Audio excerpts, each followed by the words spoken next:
नमस्कार।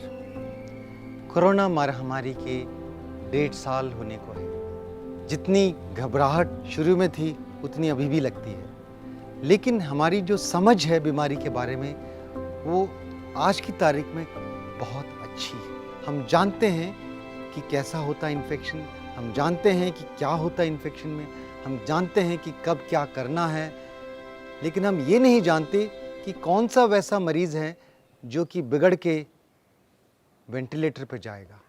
नहीं मालूम, कोई ऐसा तरीका नहीं जिससे हम पहचान सकते हैं कि कौन व्यक्ति है जो कि वेंटिलेटर पर जाएगा और कौन व्यक्ति जो नहीं जाएगा। तो हमें पहले समझना है बीमारी के बारे में क्या होता है इसमें, उसके बाद हम देखेंगे हम क्या करते हैं मेडिकल इलाज में, और फिर मैं आपको बताऊंगा कि हमें क्या करना चाहिए।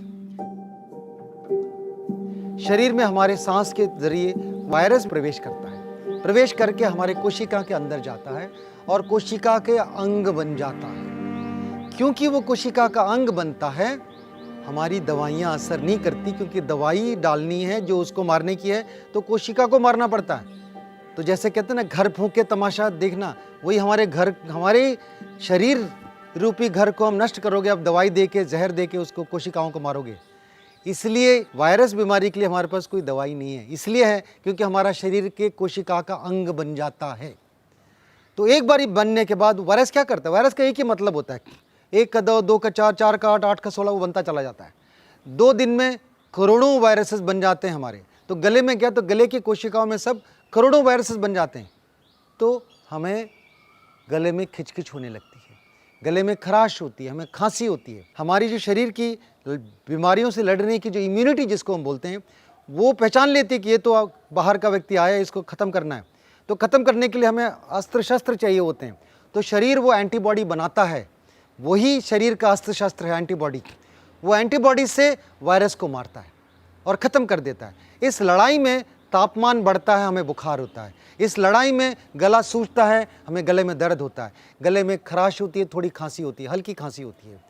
इस लड़ाई में हमारे शरीर के काफ़ी एनर्जी यूज़ होती है, बदन में दर्द होता है। इस लड़ाई में थकान होता है। ये लड़ाई कब होती है? हमारे शरीर में वायरस प्रवेश करने के 3-4 दिन के बाद।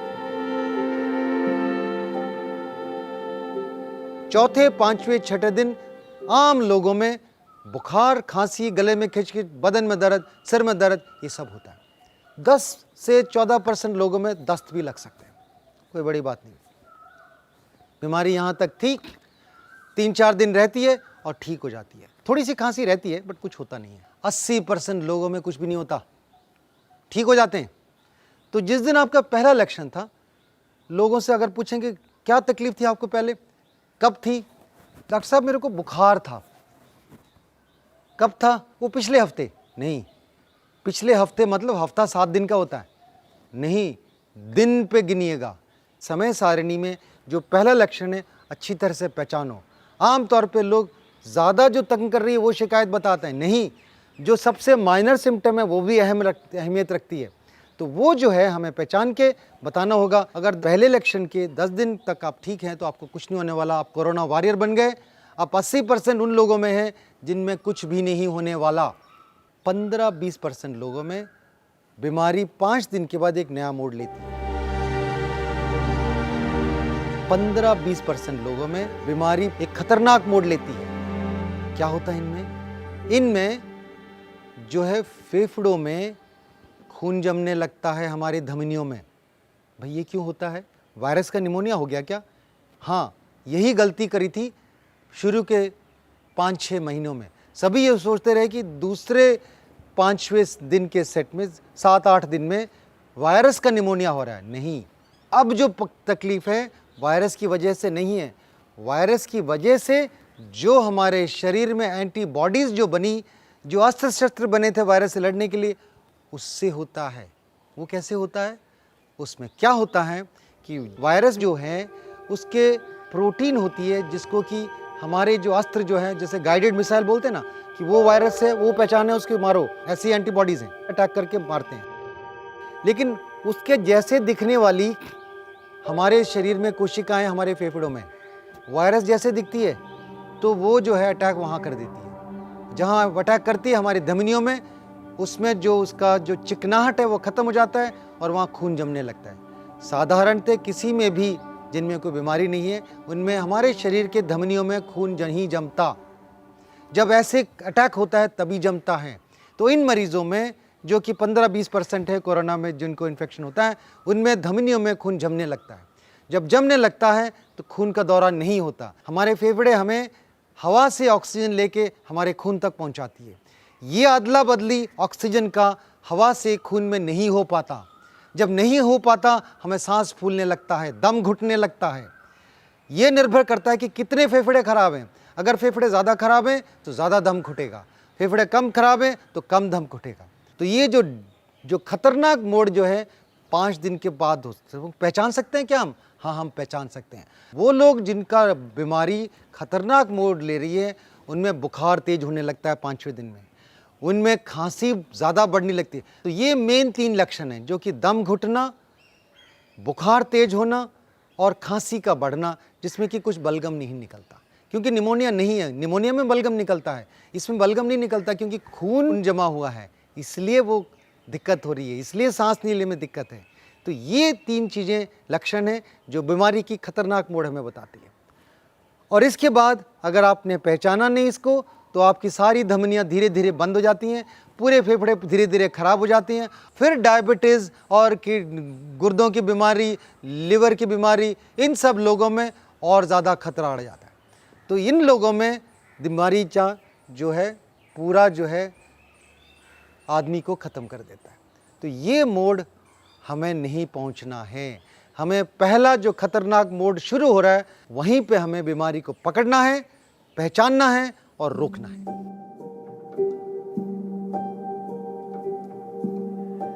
पहचानने का मैंने बता दिया। पहला लक्षण डायरी में नोट करो।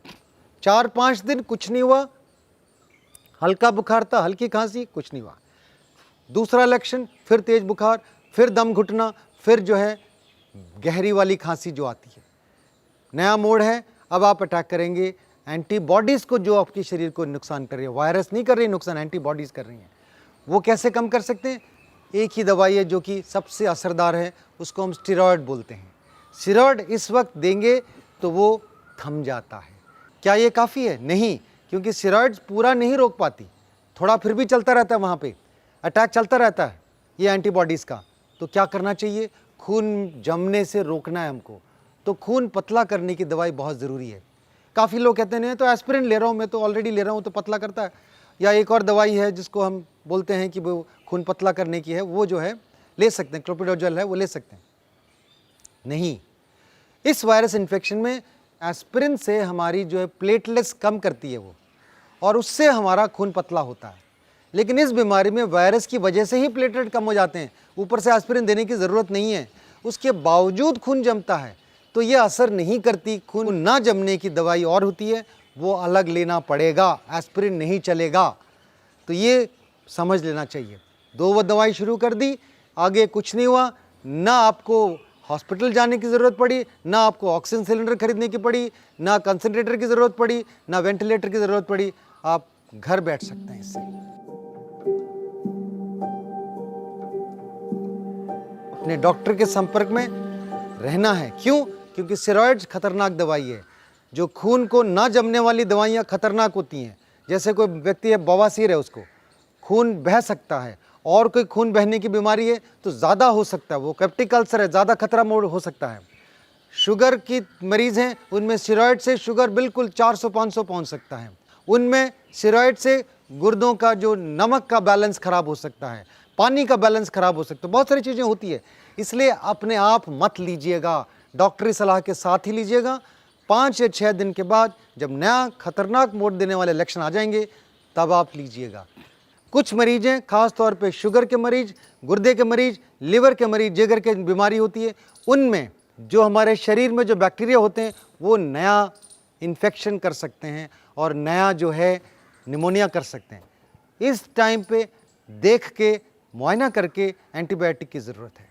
डॉक्सीसाइक्लिन, एजिथ्रोमाइसिन एंटीबायोटिक हैं, वो वायरस के खिलाफ कुछ भी नहीं करती हैं, उनका कोई रोल नहीं है। वो जब ज़रूरत पड़ती है, जब आपको जो खून की धमनियाँ बंद हुई हैं उसके 3-4 दिन के बाद निमोनिया होता है, तब चाहिए होता है, उससे पहले नहीं चाहिए होता है। यानी कि पहले लक्षण के 8-9 दिन बाद चाहिए होता है एंटीबायोटिक, उससे पहले नहीं चाहिए होता। ये समझना ज़रूरी है।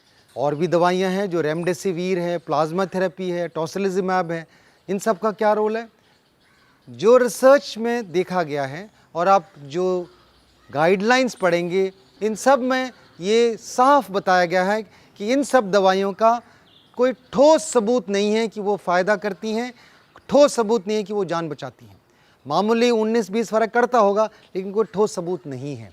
तो बेकार में मेरे मरीज़ हैं कुछ 90,000 का एक इंजेक्शन लेके आए हैं, तो घर बेच के लोग लेके आते हैं, मरता क्या ना करता। नहीं, ऐसे मत करिएगा। आपके पास नहीं है, अस्पताल वाले नहीं दे रहे हैं, तो मत लीजिएगा। बेकार में पैसा खर्च करने की ज़रूरत नहीं है। आप केवल खतरनाक मोड पहचान के, सस्ती दवाई है स्टेरॉयड, सस्ती दवाई है जो खून को ना जमने वाली दवाइयाँ हैं, उससे आप अपने बीमारी को कंट्रोल कर सकते हो। इस वाले जो बीमारी बढ़ी है उसमें जो वायरस है उसको टेस्ट करें तो 1/3 वायरस नेगेटिव निकलता है कोरोना ही, लेकिन टेस्ट नेगेटिव निकलता है। लोग टेस्ट नेगेटिव निकलते हैं, खुश हो जाते हैं, लेकिन वो दूसरे को संक्रमित कर सकते हैं, इधर उधर घूम के सबको फैला देते हैं। नहीं, आपको शक है तो बगैर मास्क के मत जाइएगा, बाहर मत जाइएगा, अपने आप को अलग कर दीजिएगा। इन लोगों में हम आगे देखेंगे, सीटी स्कैन या कुछ करेंगे तो हम देखेंगे कि फेफड़े बिल्कुल कोरोना वायरस जैसे ही है, जो लंग बनता है, जो फेफड़े में जो खराबी होती है। तो इसलिए आप सतर्क रहें।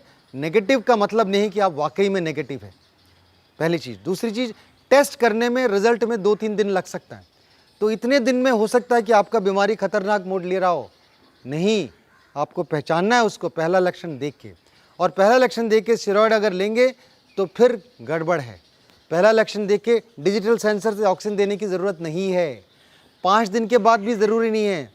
8-9 दिन के बाद अगर आपको सांस फूलने लगता है सब दवाइयों के बावजूद, 1-2% लोग हैं जिनमें होता है, आपने ये लिया है तो भी हो सकता है। ये आप देखिए कि आपको क्या लक्षण है, उसके हिसाब से डॉक्टरी सलाह लेके इलाज शुरू करें। तो मैं बहुत साफ तरीके से दोहराऊंगा। एक पहला लक्षण दिन डायरी में नोट करिएगा। 5 दिन के बाद भी नया लक्षण है या कोई और लक्षण नहीं है, कोई और लक्षण नहीं है तो आप कोरोना वॉरियर हैं। नया लक्षण बुखार, ज़्यादा खांसी और दम घुटना अगर है तो आप खतरनाक मोड पर जा रहे हो, डॉक्टरी सलाह लीजिएगा। डॉक्टरी सलाह के साथ स्टेरॉयड और खून ना जमने की दवाई लीजिएगा। अस्पताल जाने की ज़रूरत ना पड़े वही सबसे अच्छा है। और अपनी समझदारी से अपने आप को, अपने घर वालों को, अपने दोस्तों को आप खतरनाक मोड से बचा सकते हैं और खुद भी सुरक्षित रह सकते हैं। धन्यवाद।